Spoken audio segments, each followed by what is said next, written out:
समीक्षा कपूर और आप देख रहे हैं प्रलय टीवी। भारत ने चीन को घेरने के लिए पूरी दुनिया में इतने चैनल खोले कि खुद चीन को भी आश्चर्य हुआ। आश्चर्य यह भी हुआ कि कोरोना फैलाने के पहले से खफा दुनिया ने भारत का जमकर साथ दिया, अभी भी देते रहेंगे।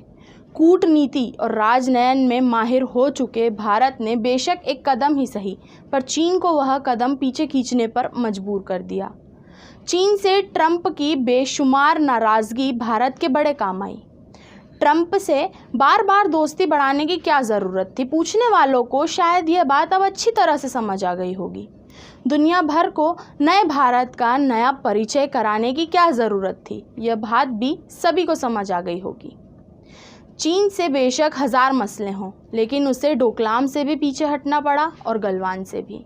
एकदम युद्ध के हालात और जिनपिंग की विस्तारवादी जिद के बावजूद प्रधानमंत्री के नेतृत्व में भारत सरकार का बहुत कड़ा रूप चीन को भारी पड़ा।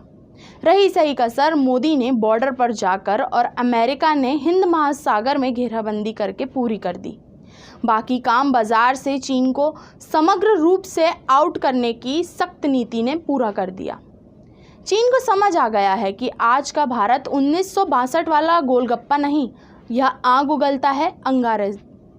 भारत जैसे तमाम देश दुनिया में जो अपनी सीमाओं की रक्षा करते हैं, दूसरे देशों की 1 इंच ज़मीन भी लेने के लिए नियत नहीं रखते हैं। चीन के पास उसकी सबसे बड़ी दौलत विस्तार और दमन की नीति है। यह नीति यदि मार्क्स की भी है, तब तो निश्चय ही कम्युनिज्म एक जहर है। चीन भरोसे के लायक नहीं है। उसके हर कदम के पीछे कोई दूसरी शरारत छुपी ही होती है। चीन अब जो चाहता है वह तो लेनिन, मार्क्स और स्टालिन का कम्युनिज्म नहीं था। सुना था कि कम्युनिज्म बांटता है, छीनता नहीं। अब पाया है कि कम्युनिज्म तो एक घिनौनी सौदागरी है। दरअसल चीन के एक कदम पीछे खींचने का कारण उसकी यह चिंता है कि कहीं भारत से उसका बाजार न छिन जाए। अमेरिका और ऑस्ट्रेलिया पहले ही चीनी बाज़ारों पर भारी भरकम टैक्स लगा रहे हैं, उसका बाज़ार बंद भी कर सकते हैं। ऐसे में भारत ने बाज़ार रोका तो सचमुच बहुत भारी पड़ेगा। केवल 59 ऐप बंद करने से चीन को $70 बिलियन का नुकसान हुआ है। खैर, इस बात में कोई शक नहीं कि चीन इतना अकेला भी नहीं हुआ। कोरोना फैलाकर दुनिया को मार डालने और फिर सारी दुनिया पर खुद का राज करने के उसके मंसूबे उसे ही ले डूबे हैं। चीनी चालबाजियां और फितरतों की पोल पूरी दुनिया के सामने आ गई है। कोरोना के बाद भारत की सीमाओं पर धौंस जमाने की हरकत उसे और अकेला कर गई है।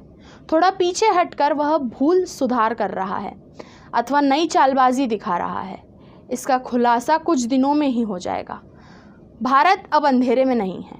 दुनिया तो समझ गई है, चीन को भी अब समझ लेना चाहिए। धन्यवाद दोस्तों, देखते रहिए प्रलय टीवी।